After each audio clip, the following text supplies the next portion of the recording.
What is going on, everyone? My name's Boit, and I'm back with some more Age of Mythology. The Titans action spawning in the bottom of the map in the purple color, playing as Uranus.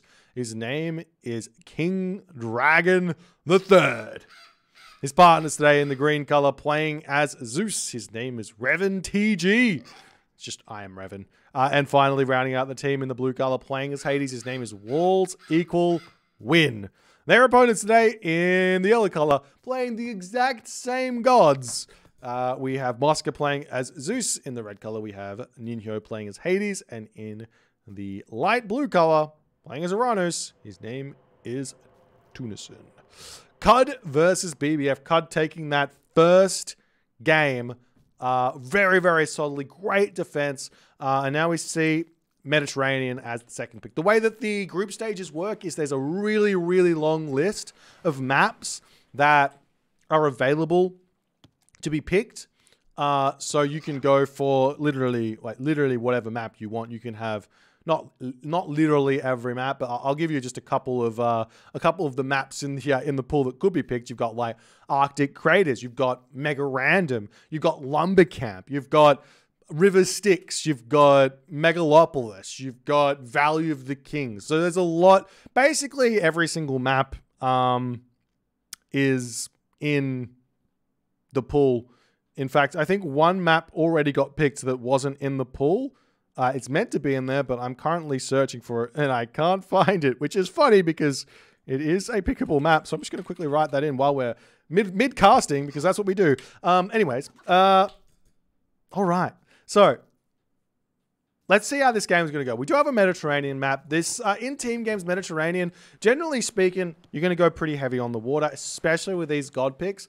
I do think that there are some other kind of ways you can play Mediterranean. I don't think in team games specifically. 1v1 is a little bit of a hit or miss with the ideas of varied strategy, to say the very least. But in team games, there is some opportunity to do some really, really nice alternative strategies. For example, doing things like you go for 9 fish with a 5-second town center and a couple of ceasefires.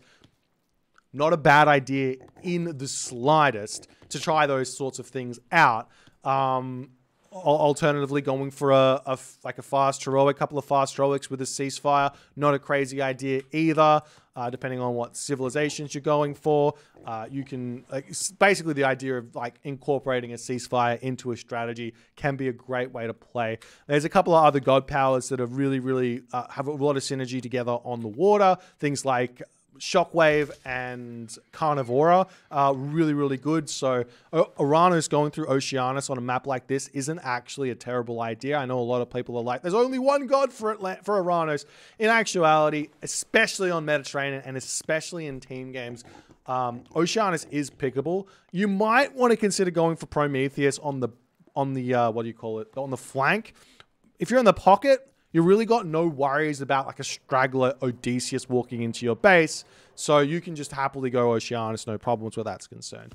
But on the flank here is both the Uranus players on the same side. But on the flank, you might have a straggler Minotaur or something like that walking into your base that's going to be a little bit challenging to defend. So you might have to go Prometheus. But definitely keep it in the back of your mind as we see a pretty late advance time here, actually, from King Dragon. He's going for a 5... Well, it's a 4:30 advance there, actually. A bit weird. Not sure exactly what happened where that's concerned.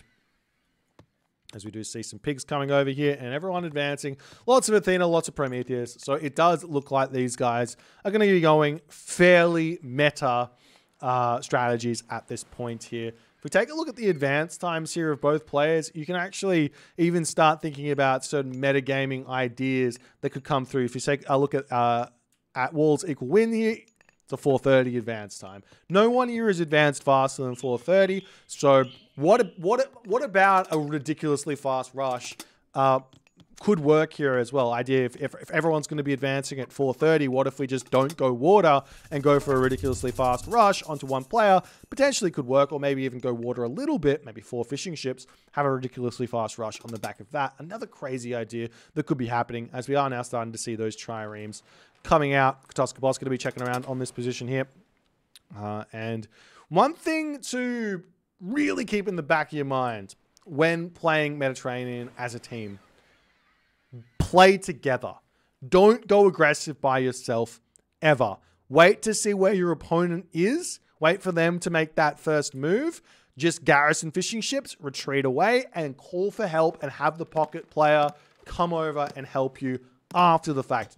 Or advance first and dictate the pace of the game. Dictate where you want to be attacking. You never want to leave a player in a 1v2 on Mediterranean, because that's when things go really, really badly, in my experience. Obviously, if one person is 1v2, the other person is 1v2 as well, but life is tough. As we do see Revan not paying attention over here. Walls not paying attention here either. You really don't want to be throwing away Trireme at this point in the game, as Walls win over here kind of caught out as well with Revan on this position. We are seeing now also Tunison making his way over here. This is what I'm talking about. You don't want to be going aggressive here. Very, very rarely going aggressive pays dividends on Mediterranean, as CUD comes in and have completely surrounded the BFF team here, as we see the Shockwave coming in. Revan drops the first of 4 restorations in this game, but they just don't have the ships here. And CUD dropping their own restoration after the fact, not only healing the Greek ships, but also going to be healing up the Bareems. Meanwhile, we are seeing King Dragon coming in. He is putting pressure onto the fishing ships, but it doesn't matter. Mediterranean is all about trireme numbers. After the trireme numbers dissipate, water is won. So you can no longer defend your fishing ships. So it doesn't matter how many fishing ships you've raided if you've got no trireme left to defend. As the archer ships of Walls Win going down. Revan also getting pushed back here as well. King Dragon on this position here, seemingly also getting pushed back, even though he's kind of 1v0 here in a way. There is a little bit of Tunison boats here, but Tunison are going to be sending some more stuff over onto this position. We take a quick look at the situation here. 73, 76 for King Dragon. What is Tunison? Tunison is 485. So in actuality here, Tunison is in front of King Dragon, as well as Ninho and Moscow are still really, really big here, whereas Walls Win is in a tough position at 47 pop. And also Revan at this point is super, super hurting.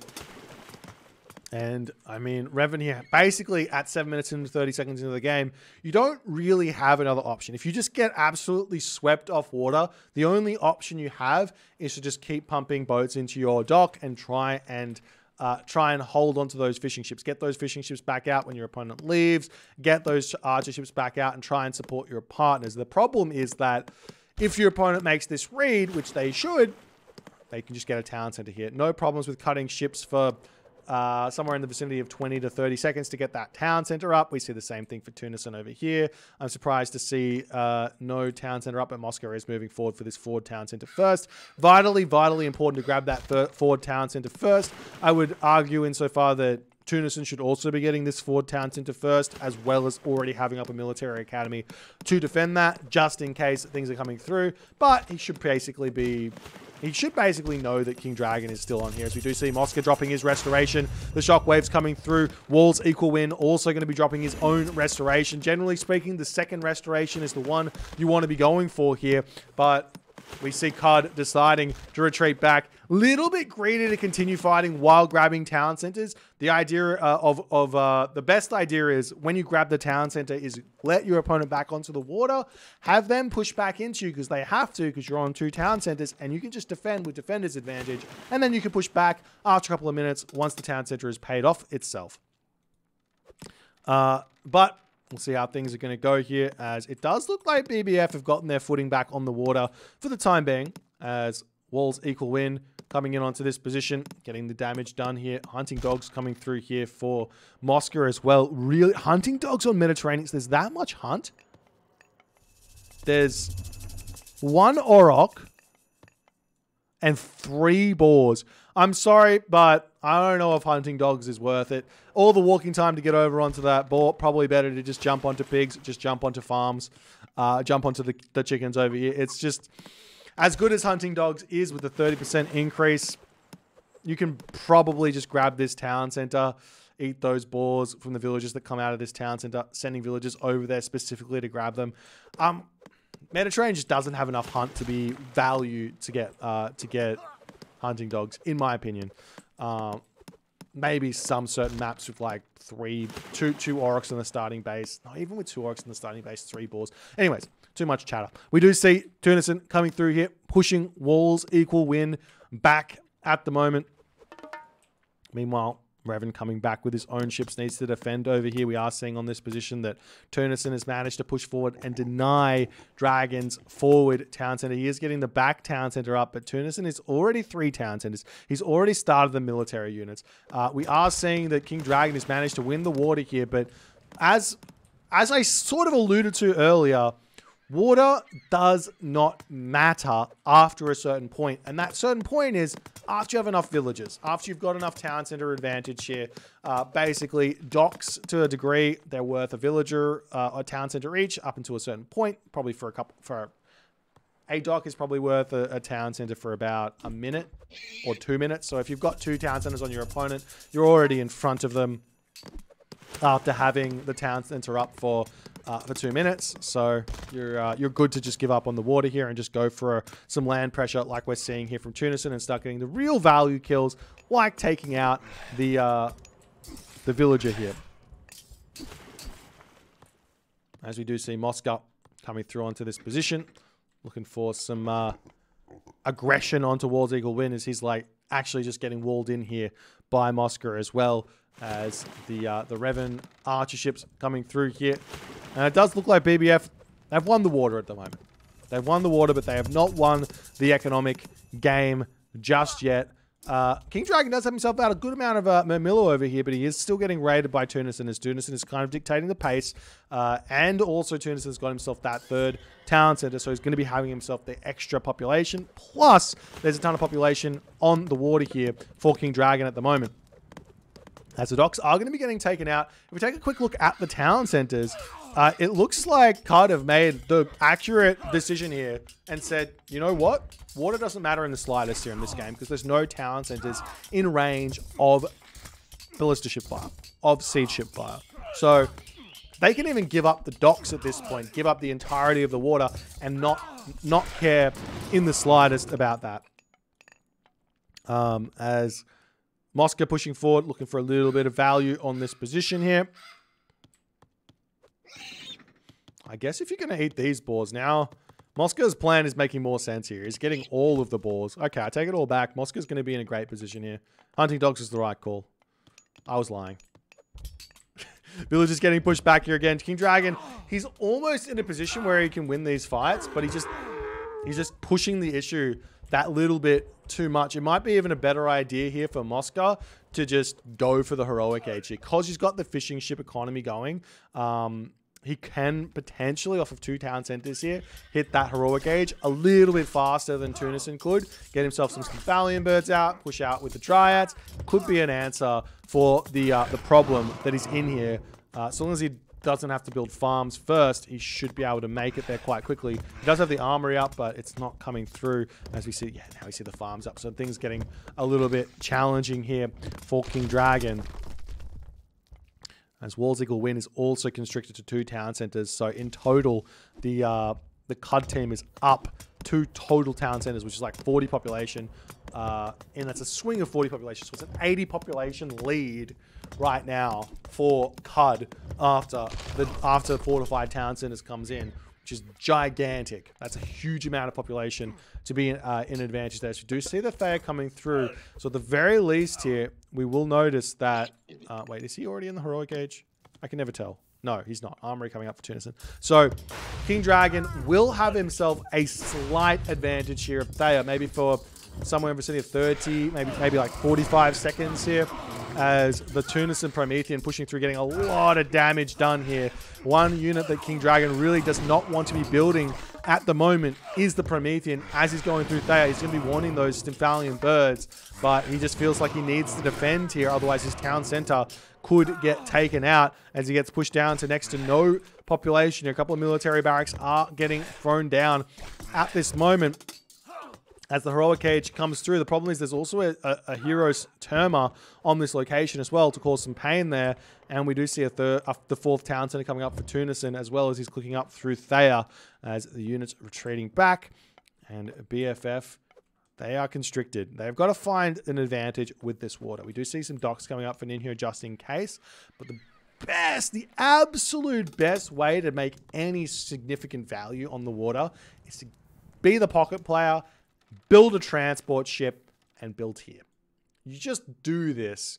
Just do this. You're going to really see value here as the pocket player instead of going over and supporting the side, especially with a god like Zeus who can make hoplites. Get onto the other side of the map as fast as you possibly can. Catch your opponents out of position. They won't have any buildings there to defend themselves. You can find some serious value where that's concerned. As we see Hephaestus coming through for Ninho. Thea coming through for Tunison. And more importantly, we see Walls Equal Win going through Artemis here. Fortified Townsend, however, is coming through for Mosca. And he can throw down a lot of buildings very, very quickly. He is Zeus, so he doesn't get that bonus buildings advantage from either Poseidon or Hades here to help him out, but we'll see if Walls Equal Win can pull himself through here as the Chiron does end up getting sniped down basically there. Not quite. That's an underworld passage getting dropped somewhere on the map. I'm not exactly sure where it is. There it is. Onto this position. Going to be pushing King Dragon off of this location, and King Dragon not reacting. That's a huge raid coming in onto this position. That's so many citizens here retreating away. 1 dead, 2 dead, 3 dead, 4 dead, 5 dead, 6 dead, 7 dead, and they're still going, ladies and gentlemen, on this position. We see Hecate coming through for King Dragon as well, but is it that's too little too late, losing that much economy to an underworld, plus the underworld is still here, so now they can just build up on this spot here if they really want to. And what can King Dragon do, and what can BBF do as well? They're completely constricted off of all the gold mines to boot here. We see a fortress is up. Do we see any masons in? No masons, so this Artemis is going to get some serious value on this position. Will it kill off everything or not is the big question. As Walls Equal Win retreats back. Do we see the masons coming through? No. Earthquake comes down. Fortress gets taken out. Town Center lives. 962 HP remaining. That's the beauty of defending against Earthquake. Anyone out there who says Earthquake is too strong, take a note out of Mosca's book here. Get yourself your fortified town centers. Get yourself your buildings around your town center, and you're going to be able to keep that one alive after after the earthquake gets dropped down. Really, really important to just mass those buildings up as we see Mosca not taking any chances here in this game. I love that play there, getting the walls set up. It's like on what is it? It's like on the first mission of the campaign. I'm trying to remember what the name of it is, but it's not coming to me. Nope. Oh well. It's like the first mission of the campaign where you want to wall it off so that the pirate ships can't drop there, so you get a really, really fast time, a speed run of that first mission there. Very, very funny. Great idea to defend yourself against any of those trade route shenanigans. We do see the Gastrophedes coming through onto this position to take down that back town center, as we see the Masons coming through as well. Town center over here has been pulled down. And we also have burning pitch through as well for those Gastrophedes. Really important to get that one. The Gastrophedes don't do a whole lot without it, but once it's through, town center dies quite quickly. But guess what? Earthquake is done. Mosca is really, really strong. Walls Eagle Win, got not much left. Does have some Gastrophedes in here. And how much value can they really find here? As we do have the Colossus going to be bashing down the underworld. Ninho not sending anything through here. No villagers through the underworld for either of these players actually, but honestly, it doesn't matter all too much as the main base here is getting taken out. Ninho's got fortresses up here. He's going to be able to grab this town center really, really shortly here as the underworld passage will end up falling. It seems the villagers are repairing it back up. They're trying their best, but and it's enough. It's just barely enough. And look at how fast the underworld passage shoots back up. Actually, got masons through as well. And we do see in that moment, King Dragon and Zero Town Centers decides to tap out. Walls Equal Win decides to tap out as well. And Revan in the pocket will reluctantly have to throw in the towel here last. Really, really well played by CUD. They played that early game really well. I'm honest, like, this is why being aggressive on Mediterranean is not a great idea. This is why I was saying you want to sit back, you want to wait, let your opponents make that first move most of the time. And There's even a world here where the meta of advancing at 430 on Mediterranean can kind of get pushed off to the side a little bit. Why? Because the map is a little bit bigger. You want to play defensive. Maybe the pocket player has to advance at 430, but the flank players can go a little bit slower, play that defensive game, maybe a 445 advance time with maybe a little bit more economy to help out. And you can just play defensive, wait for your opponents to come in, have the pocket player make the correct read on going over to the side to defend, and then you have the flank player playing the 1v1 can decide, you know what, I'm going to get over there while there's a lull in the combat. I'm going to go over and actually just surround flank the enemy and find that early game victory, which basically CUD got, and they never relinquished in this game. A really, really nice, instructive game here from CUD. Beautiful play. If you guys enjoyed this one, please consider hitting the follow on the Twitch. If you're on the YouTubes, hit that subscribe button, and I will see you guys in the next game.